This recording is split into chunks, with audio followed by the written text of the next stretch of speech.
Sorry I woke you up, but I wanted to know if you had a date for the masquerade party tonight. Tonight? It's tonight? Of course. It says so right on the ticket. Policeman's Masquerade Ball tonight. Oh, Mrs. Brown, I'm afraid I got my days mixed up. I don't think I can get a date this late. Oh, that's a shame. She would have had such a good time. Oh, but you and Martin are still coming to my house for punch and fudge brownies before we go. That'll put us in a gay mood. Crazy. You come back here. Cleo, you come right back down here. Do you hear me? What's the matter, Pammy? Cleo ran away up into your apartment. Oh? Well, I'll get her for you. Here, welcome. Cleo! Cleo, baby, come on now. Where are you? Cleo. Now, Martin, have you seen Pammy Goodwin's rabbit? Oh, good. Well, where is it? In the kitchen. Don't go in there. Well, what happened?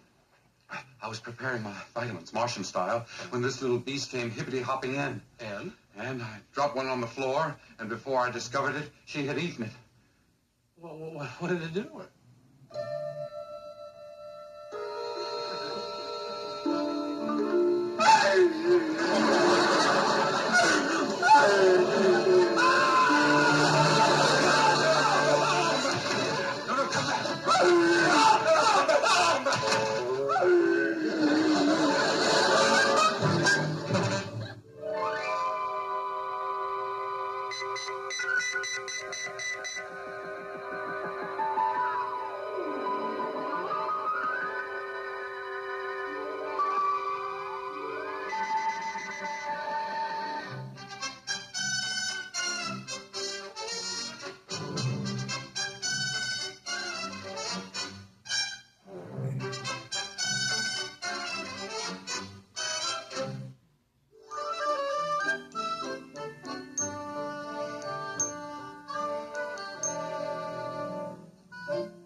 Oh, hello, Pammy.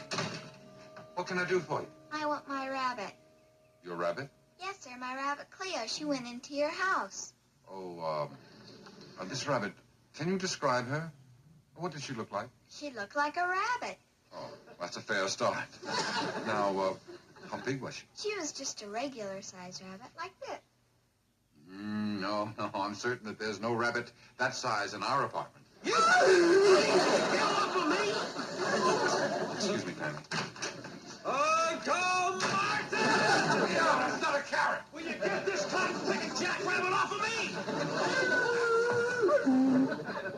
He didn't mean it that way, Cleo. What do you mean? I didn't mean what way? You offended her when you called her a jackrabbit. It's the same thing as calling a thoroughbred racehorse a jackass. Well, she's big enough for that, too.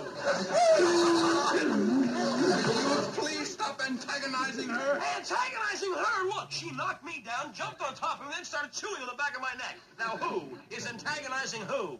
Whom? Whom? It was nothing personal, Tim, but you may have to change your brand of hair oil. Apparently, it has a base of vegetable concentrate, which seems to attract rabbits. Well, according to the commercials, it's supposed to attract girls. Cleo, you come back here. Now, stay away from Cleo. Don't worry.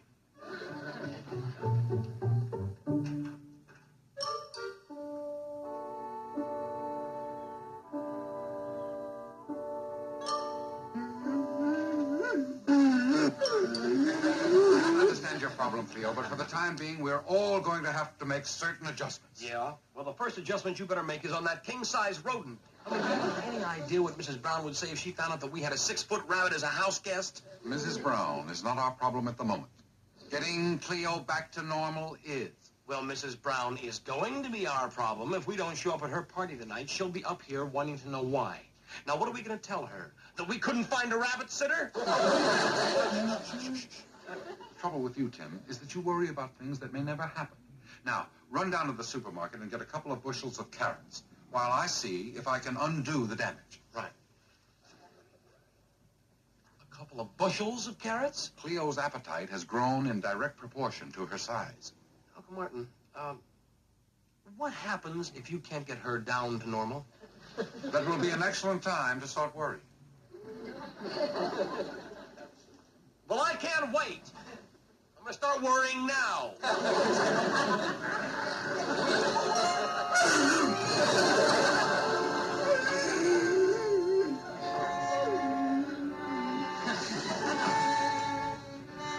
Cleo's appetite has grown in direct proportion to her size. Boy, it's a darn good thing she didn't start out being an elephant. Oh, there you are, Tim. Did Martin find Pammy's little rabbit? Yeah, no, he didn't, Mrs. Brown. Oh, that's good, because I know just where to look for it. No, well, he's very busy now, Mrs. Brown, and I don't think he wants to be disturbed. Oh, well, I'm not going to disturb him. I just want to find Pammy's rabbit. That'd disturb him. Come in, Mrs. Brown. Well, now, you see, Mrs. Brown, he said... Oh, Martin, I was making some coleslaw for the party tonight, and right in the middle of the cabbage, I remembered the pussycat. I'll bet you anything that's where the rabbit is. In the cabbage? Oh, no, silly. Behind the stove. Well, I must confess, Laura Lee, it never occurred to me to correlate cabbage with a pussycat, a rabbit, and a stove. Well, the trouble with you is, Martin, that you don't think like a rabbit. Nor like a pussycat. Well, of course not, so it really isn't your fault. You see, I once had a pussycat, so I know. The little thing used to hide behind the stove where it was all nice and snuggly and warm. And that's where the rabbit is. Pardon me. What did you do with the rabbit? Lie down, you little buddy. Mrs. Brown's looking for you behind the stove. She's hungry again. She smells the cabbage. Cabbage? What cabbage? The cabbage Laura Lee has been cutting to make coleslaw. The scent of it is on her hands, and it's driving Cleo to distraction. Oh? Well, if she doesn't like it there, I have a couple of other places I'd like to drive her. Now, I was just sure she'd be there. Yeah, well, that's the way it goes sometimes, Mrs. Brown. But next time we lose a rabbit, we'll be sure and call on you. Now, wait a minute. Now, wasn't this table over here when I came in? Oh, now what made you think that? We've always had it right here. Yeah, we'd like to keep it right next to the cabbage kitchen. Perhaps you became disoriented when you went in the kitchen, Laura Lee. You see, before, you were standing there, and the table was here. Now you're standing there, and the table is here. Oh, yes. Well, maybe I did. Oh, say, did you look under the couch?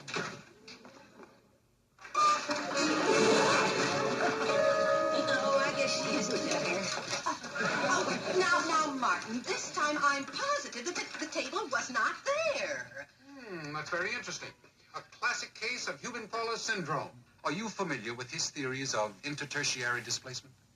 Well, it happens occasionally with individuals of extremely high intelligence, that once they become disoriented, their sense of perspective remains discombobulated for an indefinite length of time. Oh, really? Well, isn't that nice? I'll think about that for a while. Meantime, if I get any more ideas where Cleo might be, I'll let you know. Now, don't forget 8 o'clock at my house. I just hope I can recognize you in your costume. No, don't worry, Mrs. Brown. We'll be the only two there with a nervous twitch.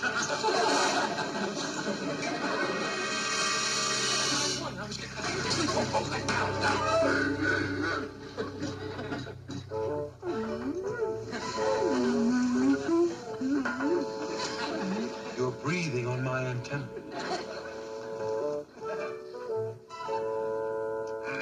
Hopefully I'm preparing an antidote for those vitamins you so foolishly gulped down. My vitamins obviously caused an excitation of your thyroid glands, and I'm hopeful that dysprosium in the antidote will counteract the effect and reduce you to normal. You don't have to understand it, you just have to drink it. I don't care, Cleo. You're going to drink this stuff whether or not it smells like burnt shoe leather. Brennan. Detective Brennan is calling on Mrs. Brown. And he's a man who lives, breathes, and wallows in suspicion.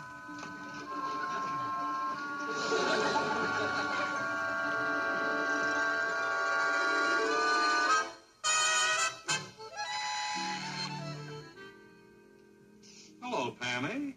Hi. Well, if it isn't Bill Brennan, come on in. Oh, did you find your rabbit, Pammy? No, ma'am. Tim's uncle kidnapped her. What does she say about O'Hara? He kidnapped her.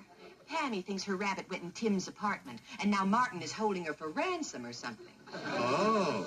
Oh, don't look so suspicious, Bill. You know as well as I do that Martin wouldn't do anything that mean.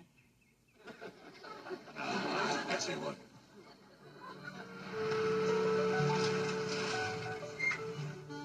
Excuse me. 2 bushels of carrots? Yes, as a matter of fact, well, you see what happened, Detective Brennan, is that Uncle Martin came up with this theory that carrot juice was good for the eyesight, and we're going to try it out. Well, now, isn't that a coincidence? Is it? Dr. Strockmeyer evolved that same theory in Vienna 40 years ago. Yeah, well, it's about time then that someone got around to proving Dr. Strockmeyer's theory, isn't it? If that rabbit's up in that apartment, Pammy, I'll get it for you. Detective Brennan, you mean, you're going to be going upstairs, sir? Quick, in the bedroom. If Brennan sees you like that, you'll end up under a microscope. And so will I. Well, Mr. Brennan, and to what mischance do I owe this unexpected visit? It would probably be classified as investigating an overage juvenile delinquent. In the vernacular of my profession, I'm looking for a hot rabbit. Well, such fearlessness should not go unrewarded. That little girl downstairs says her rabbit went into your apartment. I'm sure you wouldn't mind if I came in and looked around. I most certainly would. You have something you don't want me to see. Not at all. I simply resent implied accusations. They whose guilt within their bosom lies imagine every eye beholds their blame. Was it Ben Jonson who said, "They that know no evil will suspect none"? You don't want me to go in? No. All right. You're within your legal rights. But let me remind you, there's more than one way to skin a cat. Do Shakespeare and Mark Twain write everything you say?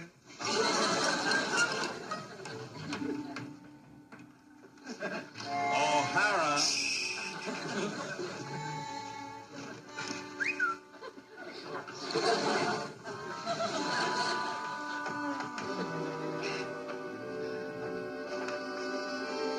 Kemp, Detective Brennan is going to get a search warrant.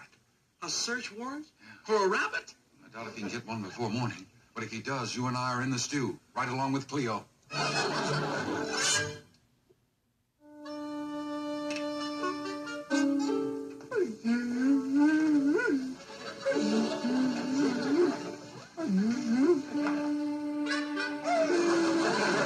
if you must know, I'm made up for a masquerade. You most certainly may not go with us. You can't mingle with people. In your present condition, you can't even mingle with rabbits. We are not being inhospitable. We are being realistic. And I might remind you that you haven't been exactly a little ray of sunshine around here. Oh, shut up! Mark, when you take a look and see what that rabbit did to this plant, after 2 bushels of carrots. Oh, I'm sorry. I thought you were through. Boy, I tell you, Uncle Martin, I can just feel Brennan's search warrant breathing down our necks. If you know him, he will be over here at 1 minute after midnight.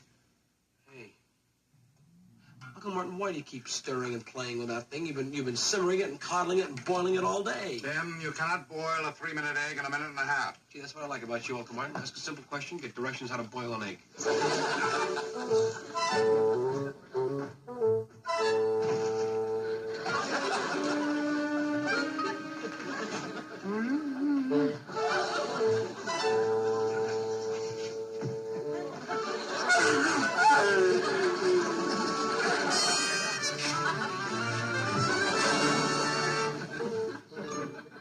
It's ready. Where's Cleo?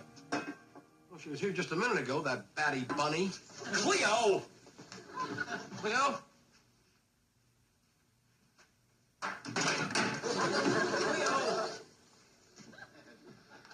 Cleo, what?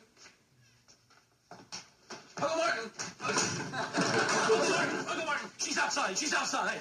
What do you mean? Well, the door is open. She's gone. She must have gone outside. Let's hurry before that rabbit does more damage than a herd of locusts. Cleo! There, There she is, way down there.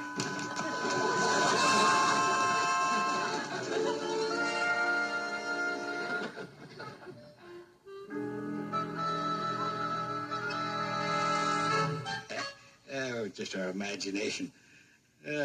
Maybe it was the little people. I don't care how hungry you are. You can't dig up the neighbor's garden. Yoo-hoo, Martin, Tim. Hasta la vista. Cha-cha-cha. Oh, Tim, how nice. You got a date for the masquerade party after all. A date? Yes, at the very last moment, as it were. May I present Tim's friend, Miss Cleopatra Jones? How do you do, Miss Jones? I'm Mrs. Brown.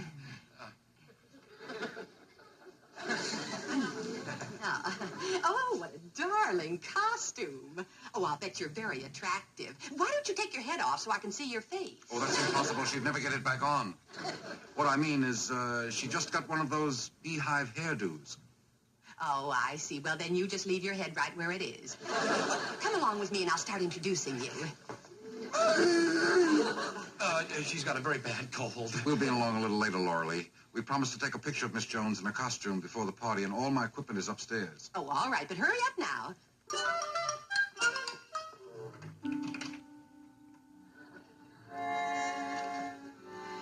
Now, Uncle Martin, look. I have been on dates with dogs, but I am not going to take a rabbit to a masquerade party. Uncle Martin.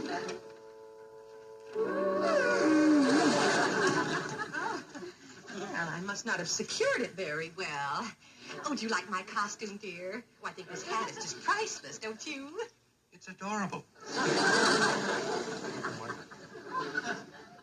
Uncle Martin, please.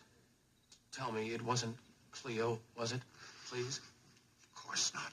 I threw my voice. You come along with me, dear. You can have your picture taken later. Now,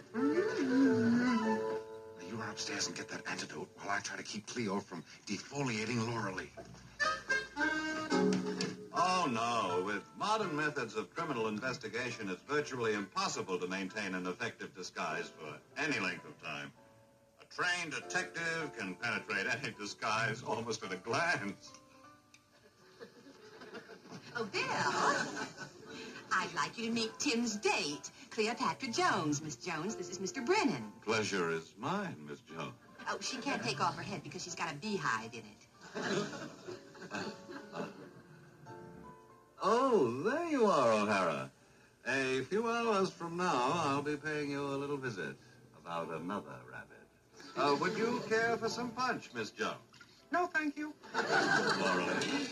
Oh, thank you.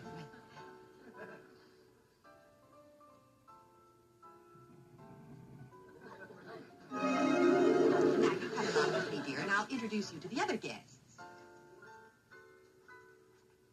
Miss Nielsen, I want you to meet Tim's date, Cleopatra Jones. Oh, I do hope you like my punch.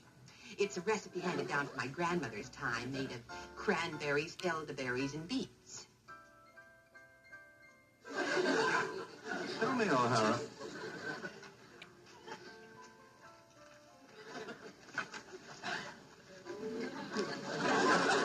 Here are your grapes. What happened to them?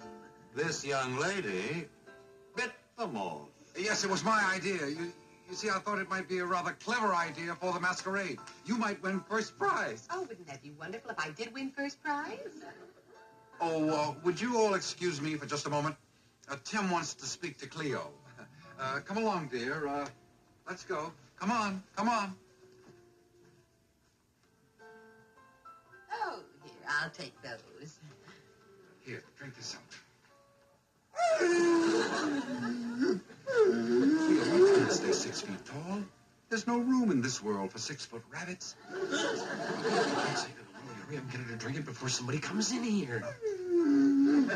I'm sorry Pammy has never taken you to masquerade parties, but there are just certain places that rabbits don't fit in. Now listen to me, you dumb bunny. If you don't drink this stuff, I can't help it, but she...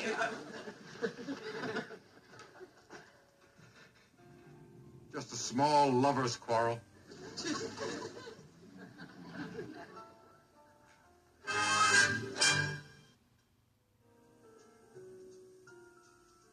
Oh, Bill, would you give these to the girls, please? Oh, delighted. Oh, how about you, Don? Would you like some more? Tim, we've got to get Cleo back in the kitchen. Time is running out. Well, what's the use? You can't get her to drink the anecdote anyway. Well, as Mr. Brennan so cleverly quotes Mark Twain, there's more than one way to skin a cat. Huh?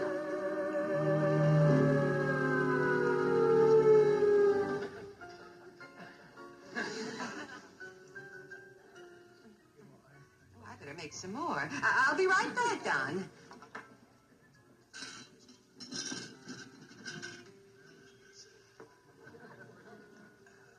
Hold it. Would you mind telling me something? Where did that punch go? From whence it came, back into the air by a process called evaporation.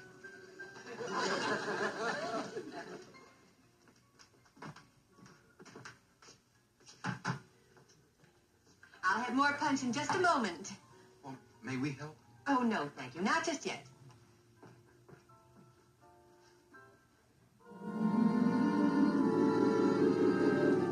What are you doing? What Mr. Twain said about cats can also be applied to rabbits.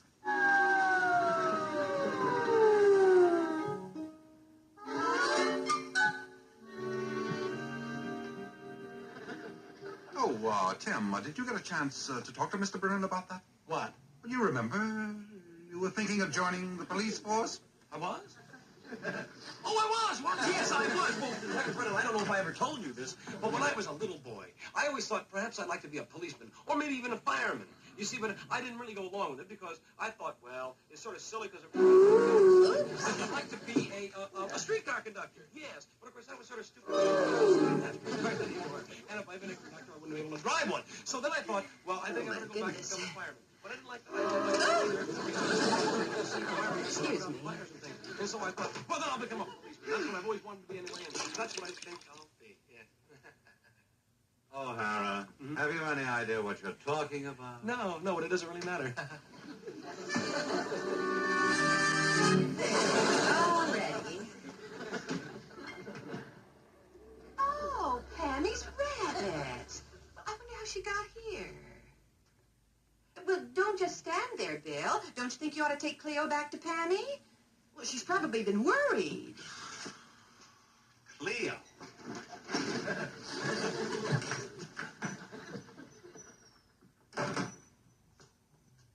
I told you I'd tell you when to start worrying, and I never told you. Oh, my, what a lovely evening. Oh, it's a shame Miss Jones couldn't go to the ball. Oh, well, she was very sorry, too, but you know how those sudden headaches are. Yes, poor thing. Well, hasta la vista.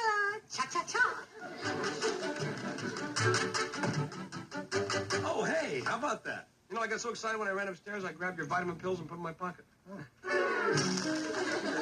Say, fellas, can I see a minute? You've been to a masquerade, haven't you? That's right. Well, you know, you gave me an awful start. I saw that big rabbit come out of your apartment. You know, I live down the street here. My wife's been out of town for a few days. And I guess I got to thinking about things, and when I